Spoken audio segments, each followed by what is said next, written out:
Why are certain people so bent on smashing this monument into little pieces? Hi, I'm Stuart Shepard, and this is First Liberty Live. As you can tell, we are on the road again. We're in Arkansas. We're at the state capitol in Little Rock, which is a gorgeous plot of land here, and it's surrounded by monuments and memorials and statues that are just beautiful. Lots of green trees.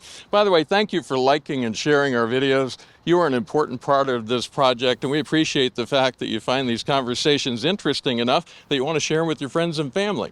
This is why we're here. It is a Ten Commandments monument, literally right across the street from the state capitol here in Arkansas, and First Liberty Institute has been defending it now for years. I've got Lea Patterson with me, who is an attorney with First Liberty, who has been working on this case for a long time. Hi, Lea. Hi, Stuart. Tell me about this. How did it get to be here?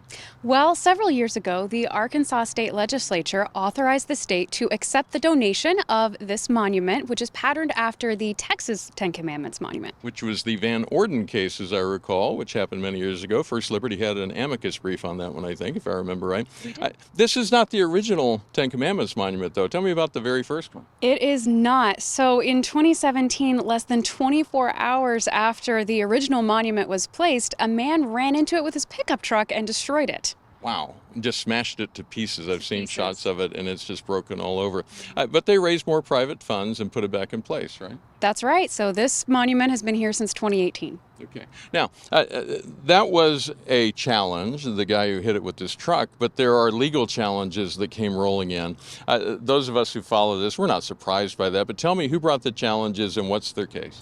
Well, there's a group of people represented by the ACLU. Then you also have the Freedom from Religion Foundation, the American Humanist Association, and the Satanic Temple. And as we like to call them, the usual suspects. It seems like whenever something like this comes up, one or several of those are involved in the case. What do they say is the problem with this? Well, their argument is that because it contains religious imagery and the words have religious origin in them, that it's offensive. Yeah. And I suspect they're not going to have a problem with thou shalt not kill, for example, or shalt not steal. Probably the one they have a real problem with is I'm the Lord thy God at the very top. It does make very specific Christian and Jewish references to the scriptures, and that's, I think, what's setting them off. Now, let's talk about our side of this. Why is this legally okay? Why is it okay for this to be here? Well, the Supreme Court has held again and again that the state can constitutionally recognize the role that religious imagery has in the founding of the country, in the origin of our laws. That's what the Ten Commandments monument is here to represent. It's one of the underpinnings of American law, and recognizing that culture and moral history is perfectly constitutional, even if it does include religious imagery. So it's an acknowledgement of the history, both of Arkansas and of the nation. There are other monuments and memorials around here that similarly reflect history. Tell me about some of those. This is not a standalone. It is part of a lot of things that are on display here. No, the entire Arkansas Capitol grounds are full of monuments and memorials of historical significance. So you have the Firefighters Memorial, the Memorial to the Little Rock Nine, and you have the American Legion Eternal Flame and the Medal of Honor recipients. Okay. And the Supreme Court has spoken about these things. Tell me what it says about such memorials. Unpack that a bit more for me. Sure. So what the Supreme Court says is that monuments and displays that are deeply rooted in history and tradition are presumptively constitutional. And that came out of what case? The American Legion case. Which happened to be our case, involving a World War I Veterans Memorial in Bladensburg, Maryland. You may have seen pictures of it that we've shared. It is a peace cross, and people took issue with the fact that it was on government land, and the Supreme Court said it's fine right where it is, right? That's right. Okay, and how does that apply to this? How does the Bladensburg case apply directly to what we're seeing here in Arkansas?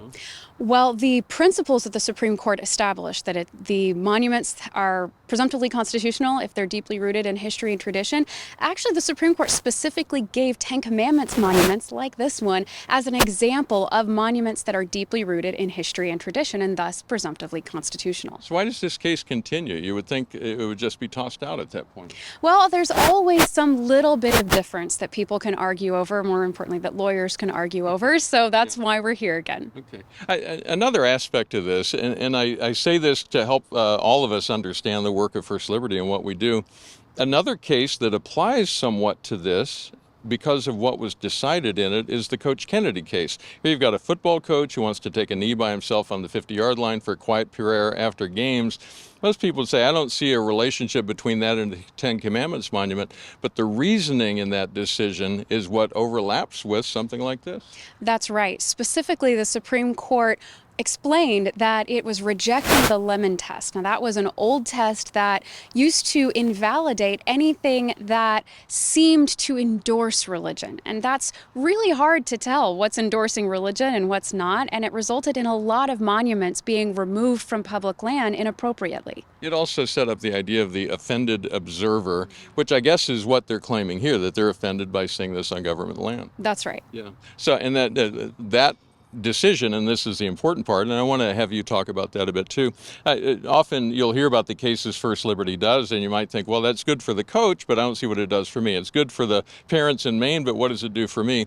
This is an example how one of those decisions, and it's part of our strategy, can have an impact on many millions of ordinary Americans living their daily lives as far as their religious freedom. That's right. Every case that the Supreme Court decides interprets the law in a way that will be applied in many, many other cases across the country, and it has a wide-ranging impact. Now, I've been around this for a long time, just like you have, and I've seen a lot of monuments just like this that have been torn down, removed, statues that have been removed because they were deemed for one reason or another to have religious significance. I'm thinking of creches, nativity scenes at Christmas, that sort of thing. That has changed now because of the Bladensburg and Kennedy cases, and it's First Liberty is starting an initiative called Restoring Faith in America. Just give me a thumbnail what that's about. Well, the idea is that we're going to go back and restore the monuments that have been improperly taken down because of the now abandoned Lemon test. We'll have a special page set up for you so that you can learn more about that. In essence, it comes down to this. If your community had a monument that was torn down or removed, and it was under the decision on that, and court was based on the Lemon test. Well, the Lemon test has now been overruled, so we're encouraging people to put those monuments and memorials back up. Put the nativity scene back where it was. Put the cross back on the water tower. Put the Ten Commandments back where they belong, next to the state capitol. It is perfectly fine according to the Supreme Court, and First Liberty will be there to back you up if anybody causes a stink about it. That's what we do. That's the plan. Hey, thank you, Leah. Great to talk to you. Always a pleasure. All right, and thank you for watching. First Liberty is your last line of defense and your greatest hope for victory.